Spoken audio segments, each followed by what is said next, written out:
গেরুয়া পরে যারা ভোট চাইতে যাচ্ছে এদের থেকে শতহস্ত সবচেয়ে ভণ্ড এরা। এক সময় বেস্ট ট্রাস্টেড পার্টি ছিল কংগ্রেস, এখন বেস্ট ট্রাস্টেড পার্টি হচ্ছে বিজেপি।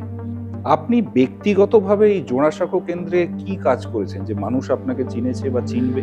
যারা বামপন্থাকে ভালোবেসে, যারা সমাজতন্ত্রকে ভালোবেসে সিমেন্ট হয়েছে, তারা অত্যন্ত হতাশ ছিলেন। হাওয়া প্রচুর তাদের গোলানোর চেষ্টা হচ্ছে, কিন্তু গুলছেন বলে মনে হচ্ছে না। মানুষ কিন্তু স্বচ্ছ দেখতে পাচ্ছে। তখন বাধ্য হয়ে তারা সরকারে নেয়, কারণ নাহলে সেই সরকার তারা চালাতে পারতো না। বিশাল কেলেঙ্কারি, মোদি ইনক্লুডেড। শয়ে শয়ে স্কুল প্রত্যেকটা ওয়ার্ডে সব বন্ধ হয়ে যাচ্ছে, বন্ধ করে দেওয়া হচ্ছে।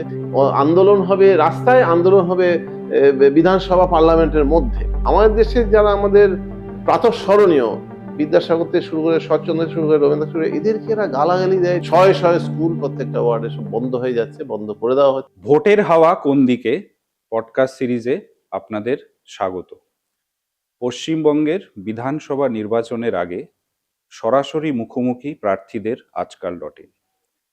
আজকের অতিথি ডক্টর অংশুমান মিত্র, পেশায় চিকিৎসক, রাজনীতিতে এসইউসিআই মনোনীত প্রার্থী জোড়াসাঁকো কেন্দ্র থেকে।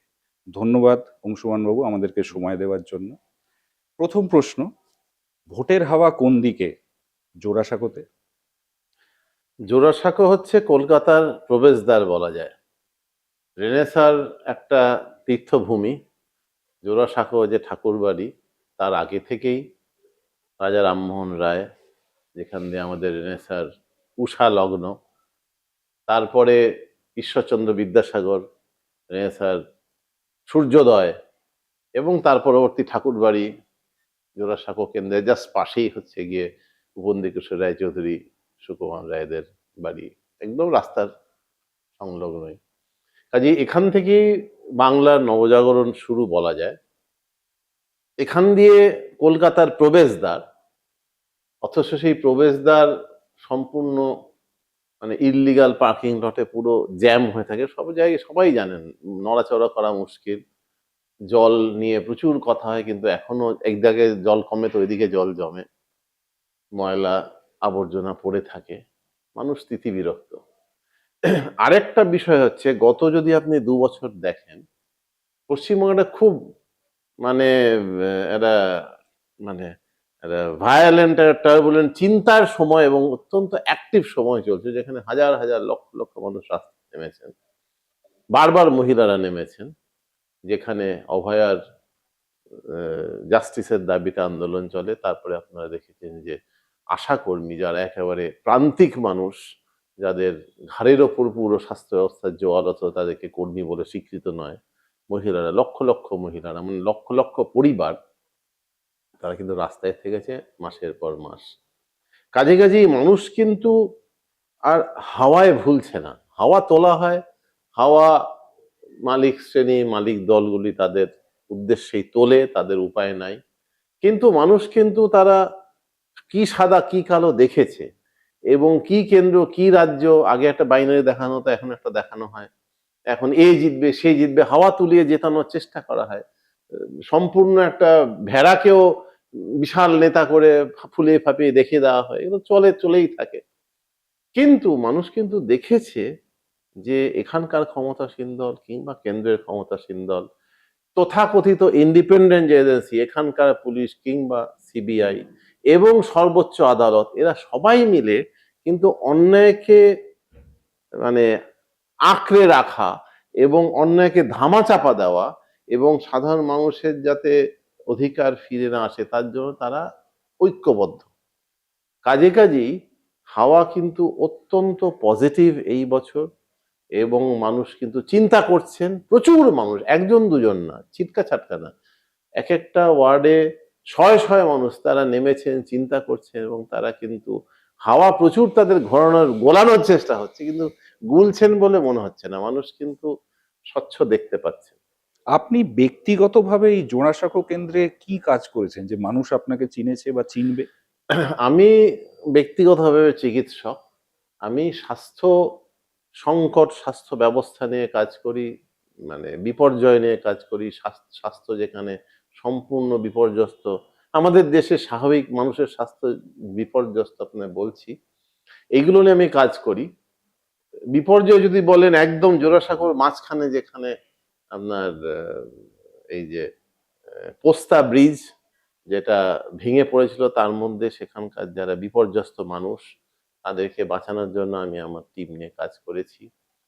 ওই পাশেই হচ্ছে গিয়ে শিয়ালদায় যে সূর্য স্ট্রিট মার্কেট ভস্মীভূত হয়ে গেছিল, প্রচুর মানুষ সেখানে বারবার যেরকম ঘটনা ঘটে, সাধারণ মানুষের খেটে খাওয়া মানুষের কোনো হিসেব থাকে না এবং ধামাচাপা পড়ে যায়, তার বিরুদ্ধে আমরা লড়েছি। সেখানে মানুষকে, চারপাশে মানুষ আতঙ্কিত, তাদের পরিষেবা দেওয়ার চেষ্টা করেছি।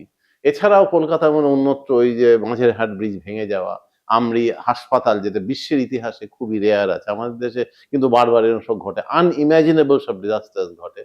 খালি ম্যানমেড, ন্যাচারাল ম্যানমেড না, আনইমাজিনেবল ডিজাস্টার। একটা জ্যান্ত একটা পুরো হাসপাতাল রানিং শহরের মধ্যে, এটা কোনো প্রত্যন্ত জায়গায় নয়, একটা ঘন্টার পর ঘন্টা পুড়ে সেখানে রুগী সহ নার্স সহ তারা জীবনহানি হলো এবং সেখানেও আমরা কাজ করেছি।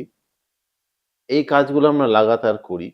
আর স্বাস্থ্য ব্যবস্থা যদি বলেন, যেটা একটা চূড়ান্তভাবে বিপর্যস্ত আজকে, ইন্স্যুরেন্স মানে কর্পোরেট সবটাই, ইন্স্যুরেন্স, হেলথ কর্পোরেট এবং ফার্মা ইন্ডাস্ট্রি, এদের যোগ সাজসে যদি দেখেন যেগুলো অত্যন্ত প্রিভেন্টেবল ডিজিজ, সেগুলো প্রচন্ড মারাত্মক আকার ধারণ করছে। এখন hospital acquired infections, nosocomial infections, antimicrobial resistance, এগুলো নিয়ে প্রচুর আলোচনা হচ্ছে আমাদের পশ্চিমবঙ্গ তার মধ্যে শিরোচূড়ায়। এবং আমাদের এখানে বেড প্রচন্ড কম, সমস্ত মেট্রোপলিসের মধ্যে আমাদের 1/3 1/4 পার 1000 বেড আমাদের এখানে। আউট অফ পকেট এক্সপেন্ডিচার এখন প্রচন্ড হাই, মানুষ মানে পরিবার সর্বশ্রান্ত হয়ে যায়। তারা হিসাব করে এলো যে ওষুধে হয়তো 2-3 লাখ টাকা লাগবে, সে 50 লাখ টাকা লেগে যাচ্ছে, পুরো বাড়ি ধসে যাচ্ছে, মানে দু জেনারেশন ধসে যাচ্ছে। এইটা একটা সার্বিক সংকট এবং রিকগনাইজ। তো তার বিরুদ্ধে সমস্ত যতগুলি বিভিন্ন রঙের দল আছে সবাই কিন্তু এটা জানে, তারা নিশ্চুপ, কারণ এইটাই হচ্ছে কর্পোরেট এখন বিজনেস। হেলথকে এখন একটা হেলথ এডুকেশন এগুলো বিজনেসে পরিণত করা হচ্ছে। শয়ে শয়ে স্কুল প্রত্যেকটা ওয়ার্ডে সব বন্ধ হয়ে যাচ্ছে, বন্ধ করে দেওয়া হচ্ছে, প্রাইভেট স্কুলকে উন্নত মানে জায়গা করে দেওয়া হচ্ছে। এই সমস্ত নিয়ে আমরা লড়ছি। এই বিষয়টা বর্তমানে এখনো যদি দেখেন যে ওই ঋষিকেশ পার্ক আমার কনস্টিটিউয়েন্সির মধ্যে, সে প্রায় 2 বছর হতে চললো, সেখানে রিয়েল এস্টেটের মতো অবস্থা, বিশাল দখল করে তারা নাকি পাম্পিং স্টেশন করবে, কিন্তু সব বাড়ি বাড়ি হয়ে যাচ্ছে, সেখানে জল যা যা আমার সেই তিমিরেই থেকে যাচ্ছে। এগুলো নিয়ে আমরা লড়েছি। কাজে কাজে মানুষ জানেন এবং মানুষ কিন্তু ওই হাওয়ায় ভেসে না গিয়ে নিজেরটা যে নিজের করে নিতে হবে, আমার কেউ করে দেবে না, এটা আজকে আরো একদম জলের মতন পরিষ্কার। এবং আমার সংগঠন লাগাতার এই আন্দোলনে আছেন। বিদ্যুতের যে স্মার্ট মিটারের চূড়ান্ত অব্যবস্থা, স্মার্ট মিটারের নাম করে এখন মানে কয়েক গুণ ইলেকট্রিক চার্জ একটা মানে ভাঁওতাবাজি করে বাড়িয়ে দেওয়া হচ্ছে, তার বিরুদ্ধে আন্দোলন। বহু জায়গায় আমরা স্মার্ট মিটার আটকাচ্ছি, মানুষ সেখানে কাতারে কাতারে আন্দোলনে আছেন। কাজেই প্রত্যেকটা জনজীবনের প্রত্যেকটা আসপেক্টে মানুষ দেখতে পাচ্ছেন যে আজকে কেউ করে দেবে না। কি করে দেবে? যে মুষ্টিমেয় মানে 0.1% সর্বোচ্চ মুনাফা, সেটা সমস্ত ডকুমেন্টেই বেরোচ্ছে। হুম, কাজেই আমাদেরকে যতটুকু আমরা লড়ে নিতে পারবো সেইটুকু আমাদের হবে, সেই বক্তব্যই আমরা বিধানসভার মধ্যে নিয়ে যাব। কিন্তু আপনি কি সত্যি ভোটে জেতার জন্য লড়ছেন, না শুধু একটা অবশ্যই বার্তা ভোটে দেওয়ার জন্য? জেতার জন্য। কারণ ভোটে যদি আপনি দেশের আমাদের যে দেশের অবস্থা, যে অর্থনৈতিক অবস্থা, যেখানে সামান্য কিছু কর্পোরেট গোষ্ঠী, কর্পোরেট ব্যুরোক্র্যাট, এরা অদ্ভুত কমপ্লেক্স, তারা দেশটা চালাচ্ছে পেছন থেকে সেই কলকাঠি নাড়ার মতন। এবং 5 বছর পরে পরে তারা এইসব যারা মালিক শ্রেণী তারা অবতীর্ণ হন যে তারা বাজারটাকে ভাগ বাটোয়ারা করে। এবার আগামী 5 বছর কে করে খাবে, কে সেখান থেকে যত 2 নম্বরই করবে, এটার জন্য তারা নামেন এবং মানুষকে তারা উলুখাগড়ার মতন ভাসিয়ে দেন। কিন্তু এখন মানুষ তো ভাসতে চাইছে না। মানুষ যেহেতু পথে নেমে লড়ছে, তারা দেখছেন যে আজকে ওই আমাদের ভাগ বটোয়ারায় যদি আমরা পড়ে যাই তাহলে আমাদের সর্বস্ব গেল। কারণ মানুষ বারে বারে হারছে, মানুষ কিন্তু জিতছে না, মানুষ সেখানে বারে বারে হারছে। তারা এখন আমাদের জিততে হবে, আমাদের করে জিততে হবে। এবং যতটুকু তারা দেখতে হবে, যতটুকু তারা ঐক্যবদ্ধ হয়ে করতে পারছেন সেটুকুই তার হয়তো 100 ইউনিট করতে পারলে 1 ইউনিট জয় এগোচ্ছে। কাজে আরো 100তে হবে না, 1000 করতে হবে, লাখ করতে, এইভাবে মানুষ বুঝতে পারছে যে আজকে লড়ে এগোতে হবে। কাজে ভোটেও যদি আমাদেরকে মানে বেনিফিট তুলতে হবে না, আমাদের যেখানে আইন সভা, আমাদের নীতি যদি সেখানে প্রণয়নের জায়গায় আমার সে থাকতে হয়, বাইরে থেকে যেমন আমরা বলছি সেইটা ভেতরেও থাকতে হবে। সেটা কিন্তু মানুষ এখন খুবই সচেতনভাবে এগোচ্ছেন, এবং সমস্যা হচ্ছে আমাদের অনেক বিভিন্ন রকম দল, বিভিন্ন রকম কথা, বিভিন্ন রকম এতে মানুষ ফেঁসে যেত। কিন্তু আন্দোলনের ময়দানে আলটিমেট যখন নামছে, তারা কিন্তু দেখতে পাচ্ছে যে কত ধানে কত চাল। কাজেই এখন কিন্তু এই মুহূর্তে যেহেতু এখন লাগাতার একটা মুভমেন্টের ধারাবাহিকতা, এটা যদি আবার মানে 2-1 বছর গ্যাপ হয়ে যেত, কথাটা ঠিকই, মানুষের স্মৃতি খুব মানে সীমিত, কিন্তু এই লাগাতার আন্দোলনের মধ্যে দিয়ে আমরা এই নির্বাচনটা আসতে পেরেছি, যে কারণে আমরা কিন্তু খুবই আশাবাদী। কিন্তু এসইউসিআই কে মানুষ কেন ভোট দেবে? এসইউসিআই কে ভোট দেবে কারণ মানুষ দেখতে পাচ্ছে যে বাকি সমস্ত দল সমস্তটা বুঝি, মানে এবং তারা অফিসিয়াল এখন জুমলা তো জুমলার মানে নমিনেটেড চলে বলতে হয় ভোটের আগে। আমরা কিন্তু কোনো রকম এরকম এই দেবো সেই দেবো মিথ্যে প্রতিশ্রুতি আমরা দিই না, কোনোদিনই আমরা দিইনি। আমরা বলি আমাদের যতটুকু অধিকার লড়ে নিতে হবে, সারা বিশ্বের ইতিহাসে মানুষ কেউ নিজে লড়ে ছাড়া কোনো অধিকার পায়নি। আন্দোলন হবে রাস্তায়, আন্দোলন হবে বিধানসভা পার্লামেন্টের মধ্যে। কাজেই যতটা আমাদের বক্তব্য আমরা ভেতরে নিয়ে যেতে পারবো ততটুকু আমরা জিতবো, তার বেশি কিন্তু আমাদের কিছু পাবো না। মানে কেউ করে দেবে না, কারণ প্রত্যেকে মানে মানুষের কথা বলে আজকে দাড়ি কেটে দিচ্ছে, রুটি বেড়ে দিচ্ছে, এইসব যে আদিক্ষেতা, এবং সেটা এখন প্রচার হচ্ছে, এবং সেটাই নাকি বিরাট তার টিআরপি, এসব এখন হচ্ছে। কিন্তু এগুলো ছ্যাবলামি মানুষ দেখছেন, এবং মানুষ দেখছেন যে তাদেরকে কোনোদিন দেখা যায় না, কোনো সংগঠনে পাওয়া যায় না, তারা এখন এসে সব মানে একটা ক্যারিকেচার টাইপের ব্যাপার। কাজেই মানুষ কিন্তু অবশ্যই তারা বুঝতে পারছেন যে তাদের নিজেরটা লড়ে নিতে, এবং নিজের লড়ে নেওয়ার একমাত্র সংগঠন আজকে এসইউসিআই কমিউনিস্ট পার্টি। এবং লাগাতার যে কটা বিষয়ে বলেন, আজকে শিক্ষা এনইপি যে 2020 শিক্ষাকে ধসিয়ে দিচ্ছে, শত শত স্কুল, এক একটা রাজ্যে, আমাদের রাজ্যে 8,000-এর বেশি স্কুল বন্ধ হতে চলেছে। হ্যাঁ, হাসপাতাল তুলে যাচ্ছে, হাসপাতালগুলো ঝাঁ চকচকে সাইনবোর্ড, কিন্তু কার্যত কিছু নেই, সমস্ত কর্পোরেটকে প্রমোট করা হচ্ছে। এই বিদ্যুৎ সমস্তটা কর্পোরেটের হাতে তুলে দেওয়া হচ্ছে, ভেঙে ভেঙে ডিসিএল এগুলো প্রোডাকশন ট্রান্সমিশন আলাদা আলাদা ইউনিটস বানিয়ে এগুলোকে কর্পোরেটের হাতে তুলে দেওয়া হচ্ছে, এবং তার জন্যই স্মার্ট মিটার এসব আনা হচ্ছে, নতুন নতুন আইন আনা হচ্ছে। কৃষি ক্ষেত্রে এমন আইন আনা হচ্ছে যেখানে সমস্ত কৃষি বাজার প্রোডাকশন একদম মানে বীজ থেকে সার থেকে বাজার সমস্তটা কর্পোরেটের হাতে চলে যাবে। এই যে একটা ব্যাপারটা হচ্ছে, মানুষ কিন্তু লড়ছে। আশা যে বললাম, রাস্তা মানে মাসের পর মাস রাস্তায়, এআইটিউসি যেটা এসইউসিআই ট্রেড ইউনিয়ন সংগঠন, দেশের one of the largest, fourth largest সংগঠনের মধ্যে, লাগাতার খালি পশ্চিমবঙ্গে, সারা দেশে আন্দোলন চলছে। কেরালায় বছর অধিক আন্দোলন চলছে, মধ্য ভারত চলছে, দক্ষিণ ভারত চলছে, উত্তর ভারত, সর্বত্র আন্দোলন চলছে, এবং সর্বত্র এসইউসিআই সেখানে লিড করছে। কাজেই মানুষ তার সহজাত বাঁচার তাগিদে, এক সময় ছিল যে আমারটা কে করে দেবে, যদি আমাকে কেউ করে দেয়, এই কনসেপ্টটা ছিল। এখন কিন্তু আমাদের কেউ করে, আমারটা করতে হবে, এবং এই করে দেওয়া মানে আমারটা নিজে করে নেওয়া, লড়ে নেওয়া, এখানে তার একমাত্র হাতিয়ার হচ্ছে এসইউসিআই কমিউনিস্ট। এবং তারা চিরকাল, তারা তার জন্মলগ্ন থেকে আমরা আন্দোলনের মধ্যেই আছি, এবং আমরা রেনেসার যারা আপসহীন ধারা এবং আমাদের স্বাধীনতা আপসহীন ধারার যারা বিপ্লবী ছিলেন, তাদের ধারাবাহিকতায়, তাদের চর্চা আমরা করি, তাদের ধারাবাহিকতায় যাই।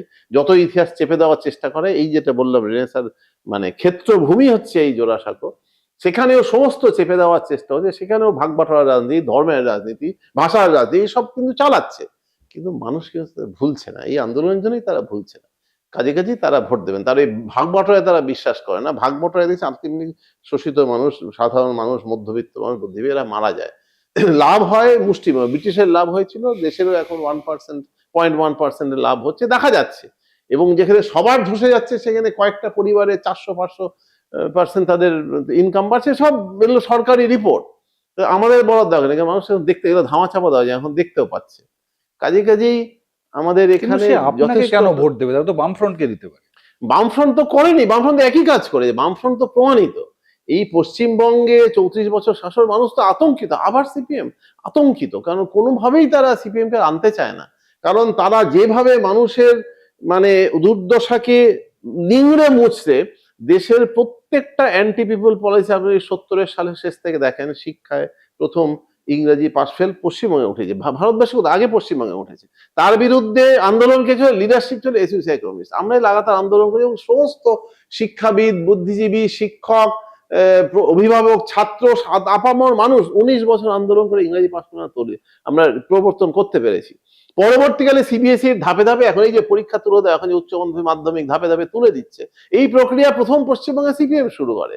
এখানে যে ইনস্টিটিউশন গুলো ছিল, এখানে আমার যে কলেজ, মেডিকেল কলেজ, এশিয়ার প্রথম ইনস্টিটিউট, পাশেই কলকাতা বিশ্ববিদ্যালয়, তার পেছনে স্কুল অফ ট্রপিক্যাল মেডিসিন, ওইদিকে ন্যাশনাল লাইব্রেরি, এদিকে এশিয়াটিক সোসাইটি, এদিকে বঙ্গীয় সাহিত্য পরিষদ, যেগুলো একটা বিশ্বে যেগুলো স্থান ছিল, যেগুলো ইন্টারন্যাশনাল ইনস্টিটিউট ছিল, যেখান থেকে থিঙ্ক ট্যাঙ্ক, চিন্তা সৃষ্টি হতো, সেগুলো ধুলিয়ে মিশিয়ে দিয়েছে সিপিএম, একদম ভেঙে নষ্ট করেছে। এবং যারা বামপন্থী মনস্ক ছিল, মানুষ ভেবেছিল সিপিএম সরকার এসে মানুষকে একটা উন্নতির পথে নিয়ে যাবে, এবং সেখানে বাস্তবে তারা দেখেছে মানুষের এই অসহায়তার সুযোগ নিয়ে এই মরিচ ঝাঁপি তারা দেখেছে, তারা বিভিন্ন আক্রমণ দেখেছে, এই পার্টিশনের নাম করে তারা হাসনাবাদ দেখেছেন। এই যে জায়গা, সিপিএম কে মানুষ কিন্তু তারপরে পরবর্তী যে ঘরে ঘরে দ্বন্দ্ব সৃষ্টি করা, ঘরে ঘরে ভেদাভেদ সৃষ্টি করা, এগুলো তারা করে গেছেন। তারপরে পরবর্তী আন্দোলনকে তারা গুলি করে আমাদের 169 জন কর্মীকে, একদম রাজ্য কমিটির লিডার ছিলেন আমির আলী হালদার, প্রবোধ পুরকায়েতকে ফলস কেসে তারা জেলে ঢুকিয়ে বৃদ্ধ মানুষকে তারা মানে প্রায় মৃত্যু মুখে ঠেলে দিয়ে, এগুলো তারা করেছেন, মানুষ জানে। ধামাচাপা পড়ে তো মিডিয়া আসতো, এখন এগুলো মিডিয়া আসছে, মানুষ তার নিজের অভিজ্ঞতায় দেখেছে। বর্তমানে সিপিএম যে কেরালায় এখনো পর্যন্ত সব তো টিম টিম করে উঠে গেল, এখান থেকে তোলাও তুলে হতো। যারা বামপন্থাকে ভালোবেসে, যারা সমাজতন্ত্রকে ভালোবেসে সিপিএম কে, তারা অত্যন্ত হতাশ ছিলেন। আবার এই গণ আন্দোলনের জোয়ার দেখে তারা আবার ফিরে আসছেন, তারা মানে দু হাত তুলে আশীর্বাদ করছেন, তারা কিন্তু সমর্থন করছেন। এবং সমস্ত বামপন্থী মানুষের যে ঐক্য দরকার, আজকে এসইউসিআই সেই ঐক্যের প্রতীক, এবং মানুষ সেখানে আসছেন, সুবুদ্ধি সম্পন্ন মানুষ, লিবারাল হিউম্যানিস্ট মানুষ, যারা ডেমোক্রেটিক চিন্তা ভাবনা সম্বন্ধ মানুষ, মানে একেবারে খেটে খাওয়া মানুষ থেকে ভাইস চ্যান্সেলর, মানে চিফ জাস্টিস পর্যন্ত মানুষ, যারা সৎ, যারা চিন্তা করেন, যারা চিন্তাশীল, যারা রেনেসাঁর ধারাবাহিকতা বহন করে, তারা এসইউসিতে আসতে বাধ্য, আর কেউ নেই। আপনি কি করে এলেন এসোসিয়াইতে? আমি এলাম ছাত্র জীবন থেকে। আমার ছাত্র জীবন মেডিকেল কলেজ, 80-র দশক, ওই 70-এর পরেই 80-র দশক, টকবগে ব্যাপার স্যাপার ছিল আমাদের ছাত্র জীবন, জানেন।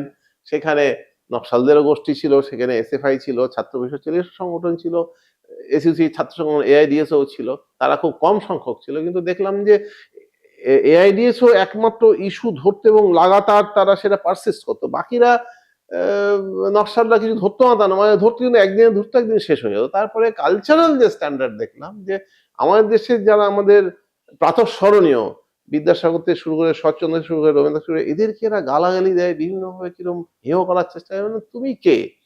যে বিদ্যাসাগরকে, রবীন্দ্রনাথকে, শরৎচন্দ্রকে গালাগালি দেয়, সে আর যাই হোক ভালো মানুষ হতে পারে না। প্রথম দেখলাম এআইডিএস এর অল্প কিছু ছাত্রছাত্রী, যারা কিন্তু লাগাতার এই মনীষীদের চর্চা করেন, তারা নিজের জীবনে চর্চা করেন, তার পড়াশোনা করেন, সেগুলো নিয়ে তারা কাজ করেন, তারা গরিব মানুষের কাছে যান, তারা যতটুকু আমরা মেডিকেল শিখি, তারা গরিব মানুষের কাছে মানে তার সেই পরিষেবা নিয়ে যাওয়ার চেষ্টা করেন। এইটা করতে করতে আমি দেখলাম যে এরাই একমাত্র সুস্থ মানুষের মতন, যে বাকিদের চিন্তা ভাবনা সুস্থ না, বাকিদের চিন্তা ভাবনা বিভিন্ন জটিল, বিভিন্ন একটা কমপ্লিকেটেড একটা কিছুর মধ্যে ঢুকে দেওয়ার চেষ্টা। এরা হচ্ছে একটা যুক্তি, বিজ্ঞান এবং কালচারকে বহন করেন, সে যাতে আকৃষ্ট হয়ে আস্তে আস্তে আমি তার মধ্যে যুক্ত হই। আমিও মানে বিভিন্নভাবে গরিব মানুষের পাশে থাকা, বিভিন্নভাবে মনীষীদের চর্চা, বিভিন্ন সুস্থ চর্চা আমারও খুব ভালো লাগতো। ছোটবেলা থেকে স্বাধীনতা আন্দোলনের যে আপসহীন ধারা, রেনেসাঁর আপসহীন ধারা, এটা আমার মানে ভেতর থেকে, আমার ছোটবেলা থেকে আমার খুব আকর্ষণের জায়গা ছিল, এখানে সেটা মিলে যায়। এর মধ্যে দিয়ে আস্তে আস্তে করতে করতে আমি এখন সারা দেশে এইসব নিয়ে কাজ করি। স্বাস্থ্য, পার্টিকুলার আমি ডাক্তার বলে, স্বাস্থ্যের অধিকার সম্পূর্ণ ভুলুণ্ঠিত, সেটাই আমরা কাজ করি। তো এই করতে করতে যুক্ত হয়েছি, এটা মানে কাজ করছি মানুষকে নিয়ে, স্বাস্থ্য সংকট নিয়ে প্রায় 4 দশক হতে চলো, ছাত্র জীবন থেকে করছি। কিন্তু এই মানে এরকম বিধানসভায় দাঁড়ানোটা প্রথম। কিন্তু আমার যারা টিম আছে, তারা সবাই খুব লড়াকু টিম, এবং তারা এই সব এক্সপিরিয়েন্স তাদের খুবই ভালো আছে, তারা লড়ে নিচ্ছেন। অন্যরা পয়সা দিয়ে উড়িয়ে দেওয়ার চেষ্টা, আমরা সেখানে সততা দিয়ে, সেখানে পরিশ্রম দিয়ে, মানুষের বাড়ি, বা কেউ মানুষের বাড়ি বাড়ি জানে, প্রত্যেকটা আমাদের এই যে অ্যাপিল, আমরা আমার যে পরিচিতি আছে, এই পরিচিতিও আমরা নিয়ে যাচ্ছি। আর এই একটা অ্যাপিল আমরা কেন নির্বাচন, এইটা আমরা মানুষের কাছে তুলে ধরার চেষ্টা করি, বাড়ি বাড়ি মানুষকে দেওয়া হচ্ছে, পাবলিক প্লেসেও দেওয়া হচ্ছে, এবং আমরা ডিবেটস ইনভাইট করছি, আলোচনা করছি, সেখানে ছোট ছোট ডিবেটস হচ্ছে, মানুষ তাদের নিজেদের সমস্যাগুলো নিয়ে ভাবছে। মানে আমরা চাইছি মানুষ ভাবুক।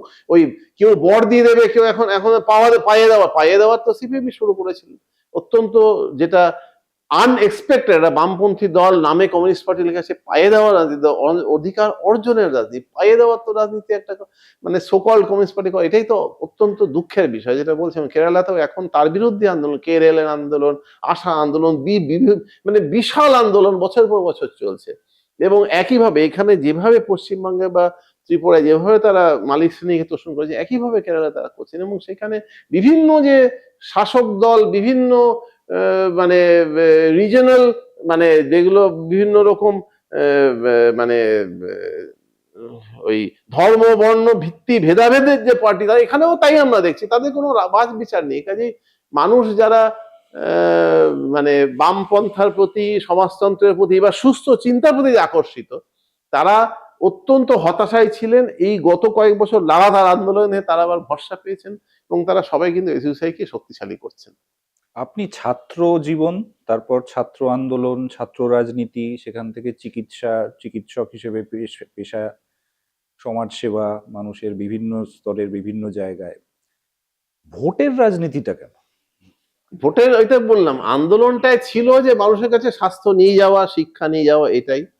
এখন আমাদের দেশে ভোট এবং এই বিধানসভা, লোকসভা এমন একটা জায়গা যেখান থেকে আলটিমেট নীতিগুলো নির্ধারণ হয়। আমাদের আন্দোলন তো রাস্তায় চলছেই, দাবি দাওয়া আমার রাস্তায় চলবেই, কিন্তু আমরা যদি বিধানসভার ভেতরে বা লোকসভার ভেতরে বক্তব্য তুলতে পারি, ধরুন আমাদের কলেজে সিনিয়র ডাক্তার তরুণ মণ্ডল এমপি ছিলেন, সেখানে খালি স্বাস্থ্য না, তিনি যতগুলো জনস্বার্থে যত বিষয় উঠেছে তিনি একমাত্র স্পোক্সম্যান ছিলেন। যেমন সেখানে আমাদের দেশে গ্রামে মানুষের স্বাস্থ্য কোথায়, আপনারা তো মাঠে মধ্যে জানেন, যেখানে আমাদের স্বাস্থ্য ব্যবস্থা যদ্দূর, তার থেকে 1 ঘন্টা 2 ঘন্টা 10 ঘন্টা 12 ঘন্টা 24 ঘন্টা ধরে মানুষ থাকে। আমাদের সুন্দরবনে যান, জঙ্গলের দিকে যান, পাহাড়ে যান, মানুষ ওই বিকেল হতে হতে যখন গাড়ি বন্ধ হচ্ছে আর বেরোতে পারে না, বা বোট বন্ধ হয়ে আর বেরোতে পারবে না। একটা গরিব মানুষের পক্ষে 3-4 হাজার 5 হাজার টাকা দিয়ে বোট ভাড়া করে, তার প্রসব যন্ত্রণাই হোক, তার বাবা হার্ট অ্যাটাকে মারা যান, তার কিন্তু বেরোনোর উপায় নেই। তাহলে আমাদের জনজীবন যেখানে অ্যাকচুয়াল মানুষ থাকে আর যেখানে স্বাস্থ্য, তার মধ্যে প্রায় মানে ক্ষেত্র 1 ঘন্টা থেকে 1 দিন 1.5 দিনের ফারাক। তাহলে সেইখানে মানুষ বেঁচে থাকে। এই যে গ্রামীণ চিকিৎসক যারা হচ্ছে গিয়ে মানুষের স্বাস্থ্যটা ধরে রাখে, যারা হচ্ছে গিয়ে যতটুক তাদের জ্ঞান, তার একটা এম্পিরিক্যাল নলেজ দিয়ে, তার অভিজ্ঞতা দিয়ে, তারা বিভিন্ন জায়গা থেকে শিখে, কেউ কেউ পরিবার সূত্রে শিখে, এটা আমাদের চলতো, এখন একটা পেশা হিসেবে দাঁড়িয়ে যাচ্ছে। তাহলে তাদের ওপরেই যে গ্রামের মানুষের, দেশের 70-80% মানুষ স্বাস্থ্য নির্ভরশীল, এ কোনো স্বীকৃতি ছিল না। যখন আমাদের 3 বছরের ডাক্তারি কোর্স 2011 সালে মেডিকেল কাউন্সিল, তারপরে কর্পোরেট গোষ্ঠী চালুর কথা ছিল গ্রামের জন্য, সহজ সহজ রোগের জন্য 3 বছরের ডাক্তারি কোর্স। আমরা প্রথম 3 বছর সহজ, গ্রামের সহজ রোগ আর শহরের জটিল রোগ, গ্রামের জন্য 3 বছর, শহরের জন্য 10 বছর 15 বছর, এরকম হতে পারে না। দেশের সমস্ত মানুষ মেডিকেল সায়েন্সের ভাগ নেই, এবং গ্রামের মানুষের একটা ভোট, শহরের মানুষের একটা ভোট। তাহলে এটা করা যায় না। এই পয়েন্ট ডক্টর তরুণ মণ্ডল প্রথম তুললেন, এবং আলটিমেটলি স্বীকৃতি হলো, রেকর্ডেড হতো আগের আন্ডার ইমেন্স প্রোটেস্ট। সারা মানে যত সিপিএম, কংগ্রেস, তৃণমূল, বিজেপি, আরো যত, সবার ডাক্তার পার্লামেন্টে কম নেই, কিন্তু কেউ তোলেনি এত বছর ধরে, স্বাধীনতার থেকে 60-65 বছর ধরে কেউ তোলেনি। 2011 সালে উনি প্রথম তুলে, এবং বাধ্য করে রেকর্ড করাতে যে স্বাস্থ্য, গ্রামের মানুষের স্বাস্থ্য কোথায়, কে বহন করে। এবং সেখানে policy, second health policy ultimate recorded হতে বাধ্য হয়ে 40%, যদিও ওটা ভুল, ওটা প্রায় 70-80% হবে, কিন্তু স্বীকৃতি হলো যে 40% health care is given by non informal primary health care providers. এটা প্রথম রেকর্ডেড হলো। সেরকম আমাদের যখন এই যে লক্ষ লক্ষ টাকা তো এমপি এমএলএদের পেছনে খরচা হয়, তার ভাতা, তার অমুক, তার তুসুক, তার ব্যবস্থা, তার গাড়ি বাড়ি, বহু রকম ফোন টোন আছে। আবার 60,000 টাকা, তিনি, হি ওয়াজ দ্য অনলি এমপি যিনি প্রতিবাদ করেন, একা দাঁড়িয়ে সেখানে প্রতিবাদ করেন। এবং তিনি আলটিমেটলি সেই 60,000 হাইকটা তিনি নেননি, তিনি সেই টোটাল টাকাটা স্বাস্থ্য খাতে এবং শিক্ষা খাতে কনস্টিটিউয়েন্সিতে, যখন তিনি জয়নগরে ছিলেন, 7টা বিধানসভা লাগাতার গিয়ে মেডিকেল ক্যাম্পস করতাম, সেখানে পরীক্ষা, স্কুলের মাস্টারমশাইদের, হেড মাস্টারদের নিয়ে তার একটা ছিল মানে বোর্ড বানিয়ে সেখানে পরীক্ষা করে স্কলারশিপ দিতেন, এইভাবে তিনি করেছেন বহু বিষয়তে। কাজে আমরা পার্লামেন্টের মধ্যে এখানে আপনি জানেন যে আগে প্রভাত প্রতিম ছিলেন সুবোধ ব্যানার্জি, এবং তার পরবর্তী যে দেবপ্রসাদ সরকার একক ভয়েসে তখন প্রমোদ পুরকায়েতকে জেলে ঢুকিয়ে দিল, একটা বৃদ্ধ মানুষকে ফলস কেসে জেলে ঢুকিয়ে দিল। দিনকে রাত করতে তো আগের সরকারে কোনো জুরি কেউ ছিল না, এবং সেখানে আলটিমেটলি দেবপ্রসাদ সরকার একাই সেখানে মানুষের বক্তব্য তুলে ধরতেন। তার পরবর্তী অধ্যাপক তরুণ নস্কর ছিলেন, এই জয়কৃষ্ণ হালদার ছিলেন। তারা কিন্তু মানুষের বক্তব্যটা, শোষিত মানুষের বক্তব্যটা পার্লামেন্টের মধ্যে, বিধানসভার মধ্যে তুলে ধরতেন এবং সেটা রেকর্ডেড করতে বাধ্য করতেন। কারণ নাহলে মুছে যাচ্ছে সাধারণ মানুষের যে একটা অস্তিত্ব, তাদের চাহিদা একমাত্র সুপার কর্পোরেটের সুপার প্রফিট, এটার জন্যই সমস্ত নীতি, সমস্ত পলিসি, সমস্ত কিছু হচ্ছে। আর সাধারণ মানুষের, খেটে খাওয়া মানুষের, মধ্যবিত্ত, শিক্ষিত বুদ্ধিজীবী মানুষের, তার যে একটা চাহিদা, তার যে একটা প্রয়োজন, তার যে একটা নেসেসিটি, সেটা কোনো স্বীকৃতিই নেই আমাদের সিস্টেমে। কাজেই আমরা এই ভোটের মধ্যে দিয়ে, তাছাড়া উপায় নেই, এখন বিধানসভা যেতে হলে সেখানে ভেতরে তুলতলে এটাই করতে হবে। এসইউসিআই কমিউনিস্ট পার্টি আদর্শের কথা বলে, আপনি বললেনও। আবার আপনি বামফ্রন্ট, বিশেষ করে সিপিএম এর সমালোচনাও করলেন। কিন্তু যেই ভোটের রাজনীতি আসে তখন কিন্তু এসইউসিআইও আপোষ করেছে। আপনারা সিপিএম এর সাথে ভোটের রাজনীতি করেছেন একসাথে, আপনারা তৃণমূল কংগ্রেসের সাথেও ভোটের রাজনীতি একসাথে নির্বাচনে লড়েছেন, বামফ্রন্টের সাথেও একসাথে নির্বাচনে লড়েছেন। তো একদিকে আদর্শর কথা, আরেকদিকে বামফ্রন্ট এর সমালোচনা, আবার আরেকদিকে, এবং আমার ধারণা আপনি এই মুহূর্তে সরকারেরও সমালোচনা করছেন। কিন্তু ভোটের রাজনীতিতে কিন্তু এসইউসিআইও বামফ্রন্টের সাথে ভোটের নির্বাচন লড়েছে এবং তৃণমূলের সঙ্গেও লড়েছে অতীতে। তো এটা তো কি বলবো, এটা তো এক এক প্রকার বলতে গেলে ভণ্ডামি নয়? যে পয়েন্টগুলো আপনি তুললেন, নিশ্চয়ই আপনি জেনে তুলছেন, কিন্তু পার্সিয়াল তুলছেন। তোলাটা আপনার অত্যন্ত ভুল। এসইউসিআই, আমি দায়িত্ব নিয়ে বলছি, এসইউসিআই কোনোদিন ভোটের রাজনীতি করেনি, কোনোদিন ভণ্ডামির রাজনীতি করেনি। আমাদের যতগুলো স্ট্যান্ড আপনি বললেন, ঘটনা কিছু আপনি হয়তো বলার চেষ্টা করছেন। আমরা যখন রাজ্যসভায় সিপিএম কে সাপোর্ট করেছি, সেখানে একমাত্র কন্ডিশন ছিল, সেখানে যে প্রতিক্রিয়াশীল শক্তি একদম বিজেপি সেখানে জিতে যাচ্ছিল তার বিদেশে, এবং সেটা বলেই, আমরা কিন্তু লুকোচাপা নেই, আমরা সেখানে বলে, এবং আমাদের কোনোদিনই রিপ জারি হচ্ছে ভোট অন্যদিকে, এরকম কিন্তু কোনোদিন আমরা পুরো ঘোষিত করে, কেন অ্যানালিসিস করে, পাবলিকলি বলে, লুকোচাপা কোথাও না, পাবলিকলি বলে, জনগণের সামনে বলে আমরা এটা করেছি। রাজ্যসভায় আমরা সিপিএম এর পক্ষে ভোট দিয়েছি। আমরা যখন 67 এবং 69 যুক্তফ্রন্ট সরকার ছিল, কোথাওই সেটা কিন্তু ভোটের জোট ছিল না, সেটা একেবারে ছিল তার আগেই লাগাতার জানেন যে পশ্চিমবঙ্গ উত্তাল আন্দোলনে, এবং তার মধ্যে দিয়ে সিপিএম সেখানে এটাকে ভেঙে দেয়, আন্দোলনের জোটকে ভেঙে দেয়। আপনারা বাকি ব্যাক ইতিহাস হয়তো জানেন না, আমিও তখন ছিলাম না, আমি সেটাও শুনেছি। সেটা হচ্ছে যখন খাদ্য আন্দোলন শুরু হয়, তখন কিন্তু তখন সিপিএম ছিল, সিপিআই ছিল, তখন কিন্তু তারা অচ্ছুত ছিল। কারণ স্বাধীনতা আন্দোলনে তারা ওপেনলি ব্রিটিশের চরগিরি করেছে সিপিআই। কাজেই বাকি যারা ফোর্স ছিল, আরএসপি, ফরওয়ার্ড ব্লক, কেউ কিন্তু সিপিআই কে নিতে রাজি ছিল না। তখন তাদের আলাদা কমিটি ছিল, আর বাকি সবাই নিয়ে আলাদা কমিটি ছিল সুরেশ ব্যানার্জির নেতৃত্বে। সেখানে কমরেড শিবদাস ঘোষের গাইডলাইন, আমাদের প্রতিষ্ঠাতা, আমাদের পথপ্রদর্শক শিবদাস ঘোষ, তার গাইডলাইনে নিহার মুখার্জি তখন স্টেট রাজ্য সম্পাদক, তিনি গিয়ে সুরেশ ব্যানার্জিকে বোঝান, সিপিআই কে বোঝান যে যৌথ আন্দোলনে আসতে। কারণ যুক্ত আন্দোলন, সোশ্যালিস্ট মুভমেন্ট যুক্ত আন্দোলনের মাধ্যমে চলে। যুক্ত আন্দোলনটা কিন্তু ভোটের রাজনীতি না, যুক্ত আন্দোলন হচ্ছে স্ট্রাগল, ইউনিটি স্ট্রাগল। সেখানে মতবাদিক সংঘর্ষ হবে মানুষের সামনে, লুকিয়ে চুপে ঘরের মধ্যে, মানুষের সামনে হবে, ময়দানে হবে, যে কারণে অন্য সমস্ত দলের নেতারা টিটকিরি মারতেন। কারণ শিবদাস ঘোষ তো ময়দানে গিয়ে চাষাদের ক্লাস নিচ্ছেন, এসব তারা টিটকিরি মারত। কিন্তু আমাদের কথা ছিল সব জনসমক্ষে হবে, লুকিয়ে চুরে ঘরের মধ্যে করে, সামনে অন্য ভাগ বাটোয়ারা, টাকা পয়সা করে অন্য জায়গায় না, যা হবে পাবলিকের সামনে হবে। এবং সেইখানে যখন আমরা যুক্তফ্রন্ট সরকারে গেলাম, মানে যখন যুক্তফ্রন্ট আলটিমেটলি তো আলাদা আলাদা জিতেছিল, জয়েন্টলি এগিয়ে যাচ্ছিল কংগ্রেসের থেকে, তখন যুক্তফ্রন্টের কনসেপ্টটা আসে।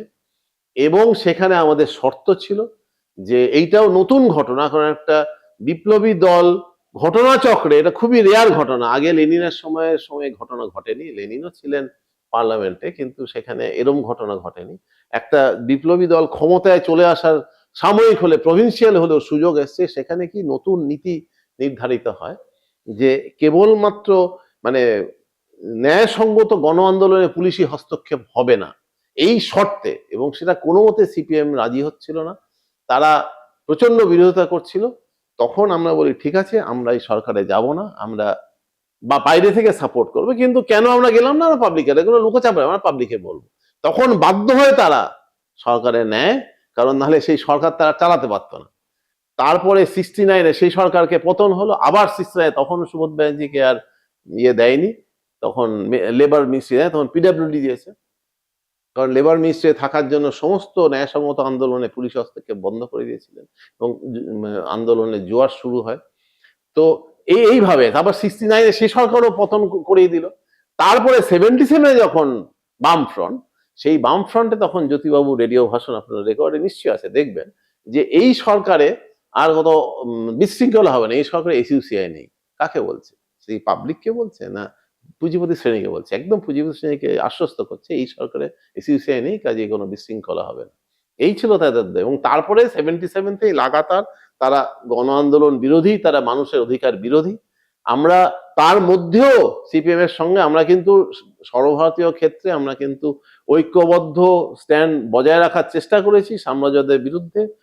এই এই যে বিভিন্ন জাতপাত ধর্ম বর্ণের যে সাম্প্রদায়িক রাজনীতি তার বিরুদ্ধে বাবরি মসজিদের সময় আমরা চেষ্টা করেছি সিপিএম কে নিয়ে, এই বামফ্রন্টে যায় তাদেরকে নিয়ে যৌথ আন্দোলনে থাকতে, তারা বারেবারেই তারা বিট্রাই করেছে।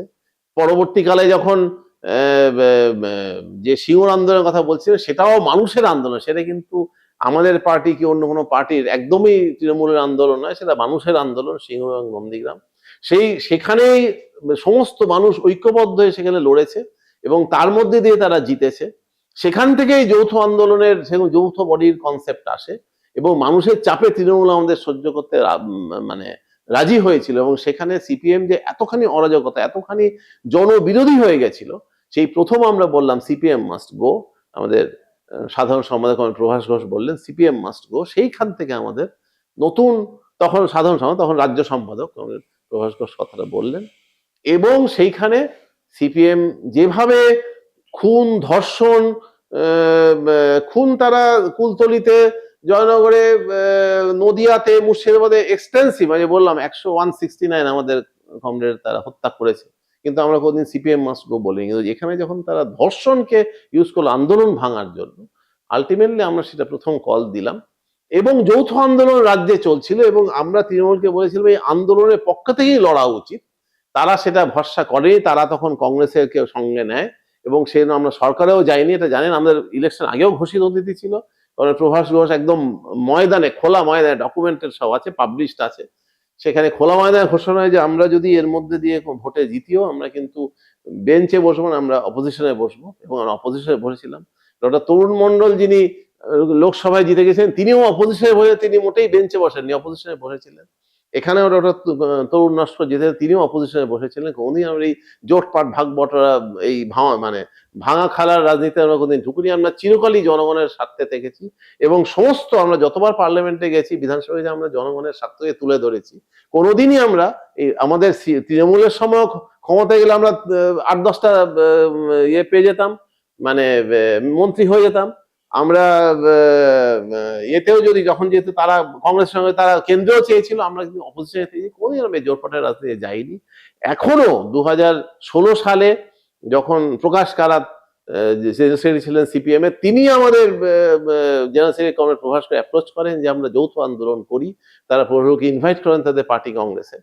কিন্তু তারপরে হঠাৎ করে তারা বাদ দিয়ে তারা 5 পার্টি, তারা 6 পার্টি ঘোষণা করলেন, কিন্তু তারপর আমাদের বাদ দিয়ে 5 পার্টি মুভ করতে দ্রুত তারা ইলেকশনে ঢুকে গেলেন কংগ্রেস এবং অন্যান্য বিভিন্ন প্যারোকিয়াল ফোর্সকে। তখন আমরা বললাম কি হলো, তখন তার উত্তর নেই। হ্যাঁ, কোথায় কি একটা হয়েছে বুঝতে পারছি না, তার উত্তর নেই। এবার আমরা বলেছিলাম লাগাতার মুভমেন্ট, আমরা গত 2 বছর ধরে চেষ্টা করি যে আমরা যৌথ আন্দোলনে আসুন, আমরা জনগণের সামনে আপনারা দোষ স্বীকার করুন, কারণ একটা বামপন্থী দল কমিউনিস্ট পার্টি হয় সে জনগণের সামনে দোষ স্বীকার করুন এবং দোষটা এনে পাবলিকে, লুকেই চুড়ে না, পাবলিকে আনে। কোনোদিন তারা করেননি, কারণ এখনো তারা দেখছেন তারা কংগ্রেসের প্রতি হেলেছিলেন, তারা গেলেন না, কংগ্রেস তাদের ছুড়ে দিল।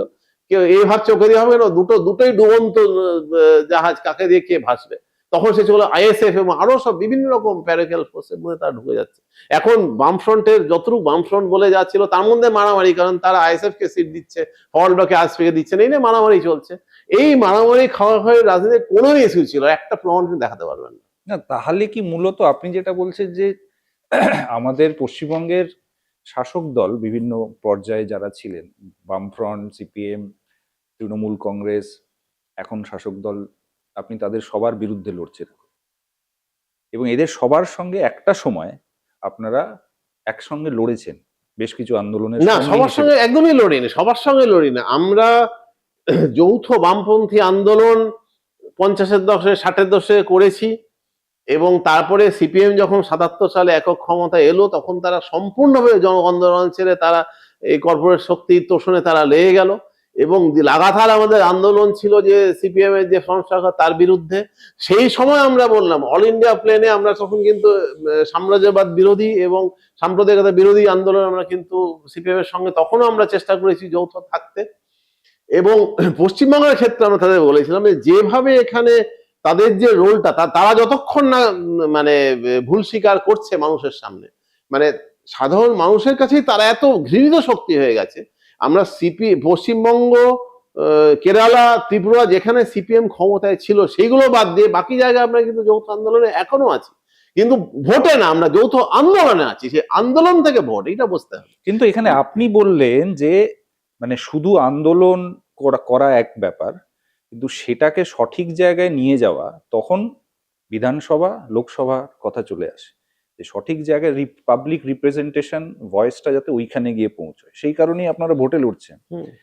এবার ভোটে আবার লড়তে গেলে আমার সাথে যদি আমি একলা চলো রে নীতিতে চলি, লক্ষ লক্ষ মানুষকে নিয়ে, নিশ্চয়ই আমি পার্টির কথা বলছি, কিন্তু সেটার তুলনায় যদি আমার সাথে আমার বেশ কিছু আদর্শর সাথে হয়তো সমসাময়িক আরেকটি পার্টিও আছে, তার সাথে মিলে যদি আমি এখন তো বিগত প্রায় 30 বছরের ওপর হয়ে গেল আমাদের কেন্দ্রে এবং অধিকাংশ রাজ্যেই হচ্ছে কোয়ালিশন পলিটিক্স, যে কিভাবে যাতে আমরা ক্ষমতা দখল করতে পারি।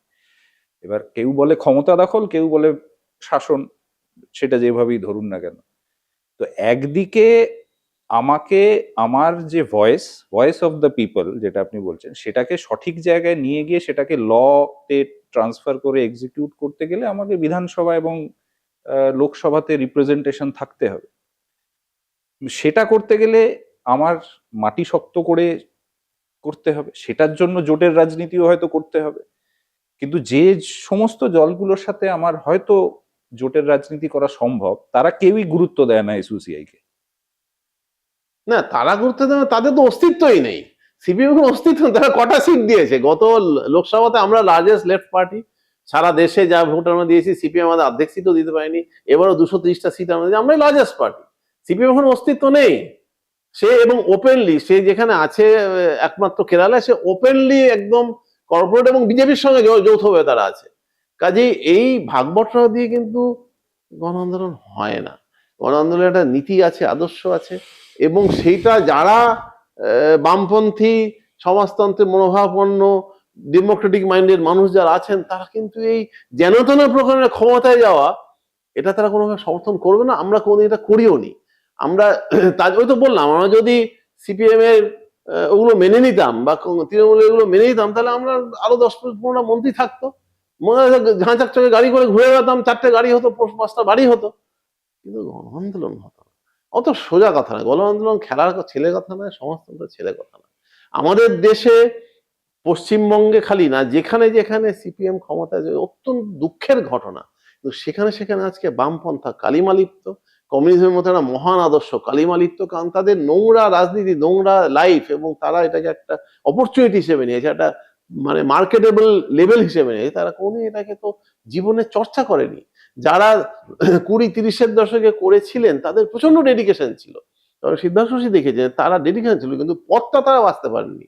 তারা সর্বজীবন এটা প্রয়োগ করেনি বলে আলটিমেটলি তারা কমিউনিস্ট পার্টি হতে পারেনি, যে কারণে এসইউসির উত্থান।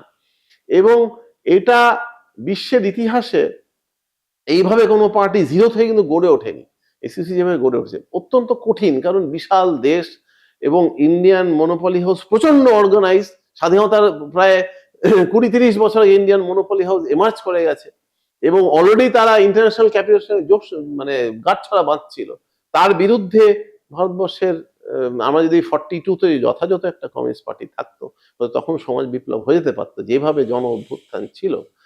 কিন্তু সিপিআই তৎকালীন মানে অবিভক্ত সিপিআই সম্পূর্ণ লাইন ভুল করে তারা কিন্তু ব্রিটিশের সঙ্গে তারা যোগসাযোগী, যে কারণে তারা পরবর্তী মহান স্ট্যালিনের দ্বারা অত্যন্ত ভৎসিত হয়েছিলেন।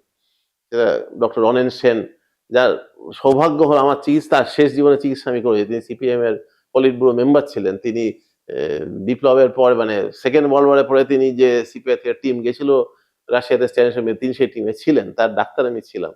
তার নিজের লেখা আছে যে কিভাবে স্ট্যালিন তাদের ভৎসনা করেন, যে তোমরা বেসিক লাইনটা ভুল করেছো। কাজেই মানে কম্প্রোমাইজের দ্বারা গণ আন্দোলন হয় না, কম্প্রোমাইজের দ্বারা তো পুঁজিবাদ বিরোধী সংস্থান এসইউসিআই এর কাছে বর্তমান অবস্থানে, আমি যদি বলি বর্তমান অবস্থানে এসইউসিআই কমিউনিস্ট পার্টির কাছে কে বেশি খারাপ, বিজেপি, তৃণমূল না সিপিএম? বর্তমানে যে দেশের যে অবস্থা, আমাদের দেশের যে জাতীয় যে পুঁজি, যে ন্যাশনাল যে ক্যাপিটাল মনোপলি হাউস, তার কাছে একসময় বেস্ট ট্রাস্টেড পার্টি ছিল কংগ্রেস, এখন বেস্ট ট্রাস্টেড পার্টি হচ্ছে বিজেপি। সেকেন্ড ট্রাস্টেড পার্টি এখনো কংগ্রেস। তৃণমূল এখানে রিজিয়নাল ক্যাপিটালের রিপ্রেজেন্টেটিভ পার্টি ছিল, সে এখন বিভিন্ন জায়গায় একটা দুটো এমপি দিয়ে বিভিন্ন জায়গায় গাঁটছড়া বেঁধে সে এখন ন্যাশনাল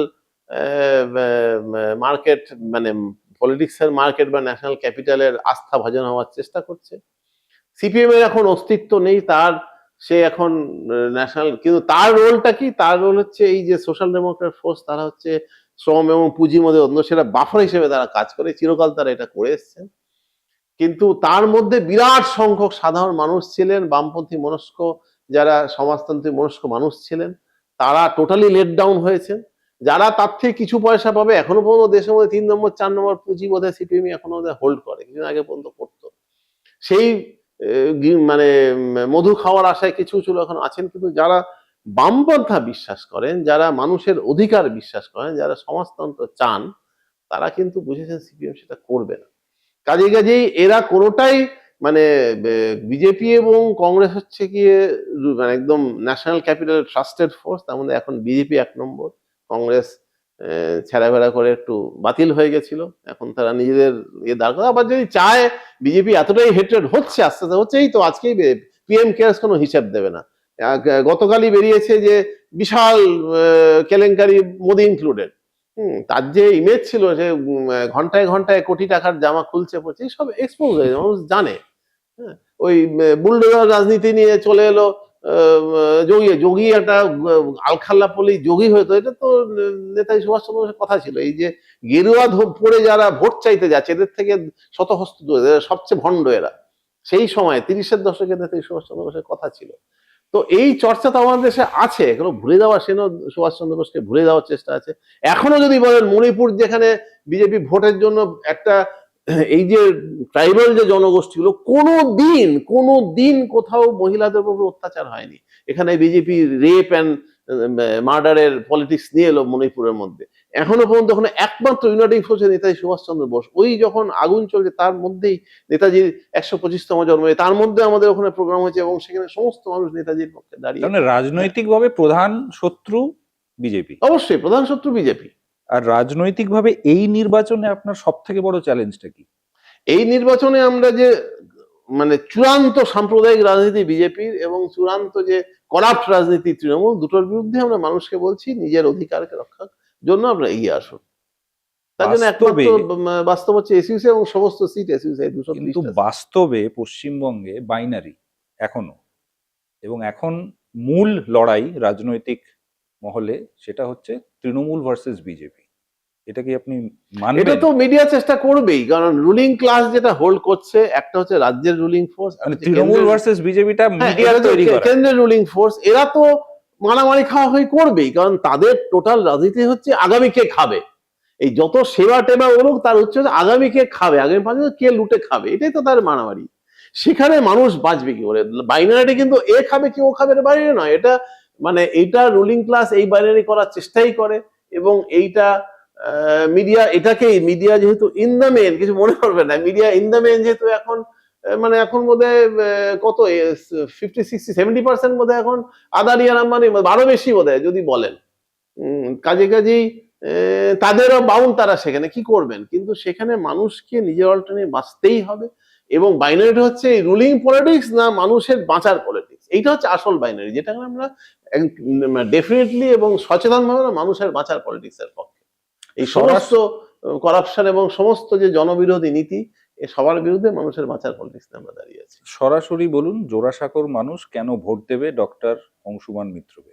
জোড়াসাঁকোর মানুষ, যে বললাম গত 2-3 বছর লাগাতার আন্দোলনে আছেন, তারা দেখছেন মানে তাদের নিজেদের দৈনন্দিন এই যে জুমলা সব এক্সপোজ, গ্যাস মুখে তারা শুনছেন যে পর্যাপ্ত গ্যাস আছে, কিন্তু তাদের বহুগুণ বেশি দাম দিয়ে এবং দিনের পর দিন লাইন দিয়ে কোনো মতে কিনতে হচ্ছে।